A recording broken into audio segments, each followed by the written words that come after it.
नमस्कार मित्रांनो, मी आज आलो होतो कोंढवा लोकेशन. कोंढवा लोकेशनमध्ये हा जो प्रोजेक्ट आहे तो one of the best project आहे. विशेष म्हणजे हा जो प्रोजेक्ट आहे तो रेडी पोझिशन आहे. रेडी पोझिशनमध्ये जर तुम्ही फ्लॅट बघत असाल कोंढवा किंवा NIBM उंडरीच्या आसपास, तर हा प्रोजेक्ट फक्त आणि फक्त तुमच्यासाठी. 2 BHKच्याच फक्त इन्व्हेंटरी आहेत. एका फ्लोअरला 4 फ्लॅट आहेत. एक 750 कार्पेट, एक आहे तो 800 कार्पेट. तर चला मी तुम्हाला फ्लॅटचा टूर देतो व्यवस्थित. तुम्ही फ्लॅट एकदा बघा आणि व्हिजिट करायची का नाही ते तुम्ही डिसिजन घ्या.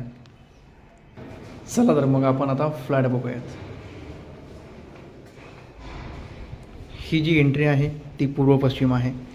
एंट्री केल्या केल्या हा असा एक स्पेशियस आणि मोठा हॉल त्यांनी दिला आहे. हॉल तुम्ही बघता क्षणी तुम्हाला आवडेल असा हॉल आहे. हा खूप मोठा हॉल आहे. असं हॉलमध्येच त्यांनी एका कॉर्नरला डायनिंग केलं आहे. डायनिंगच्या अपोजिट साईडला म्हणजे इथेच लगेच इथे किचन आहे. हे किचन नंतर इथे मोठी ड्राय स्पेस आहे. ही कवर्ड आहे. इथून जे तुम्ही बघता हे व्हेंटिलेशन कंटिन्यू आपल्याला येत राहणार आणि मिळत राहणार आहे डक्टमधून. तर आपण आता डायनिंग पाहिला, किचन पाहिला. त्याच्यानंतर आता आपण बघूयात किड्स बेडरूम जे आहे ती किती जरी मोठ्या बिल्डरकडे आपण गेलो तर ती बेडरूम असती 10 बाय 11. सेम तशीच इथे पण आहे. त्यानंतर आपण ही मास्टर बेडरूम म्हणजे फारच सुंदर असा प्रोजेक्ट आहे.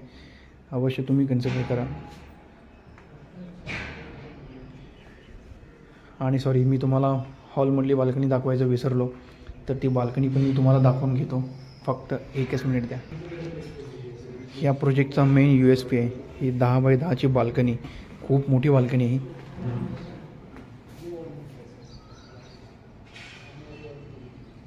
असं लोकेशन आहे मित्रांनो. जर तुम्ही कोंढवा लोकेशनमध्ये खरंच रेडी पोझिशन प्रॉपर्टी बघत असाल तर मेन कोंढव्यापासून कोंढवा बुद्रुक म्हणून हा एरिया आहे तो जवळच आहे. प्रोजेक्ट पण चांगला आहे, बिल्डर पण चांगला आहे. बाकीची जर काही तुम्हाला अजून माहिती हवी असेल तर माझा नंबर स्क्रीनवरती येतो आहे. तर त्या नंबरवरती तुम्ही कॉल करा आणि साईट व्हिजिटचा प्लॅन करा. थँक्यू.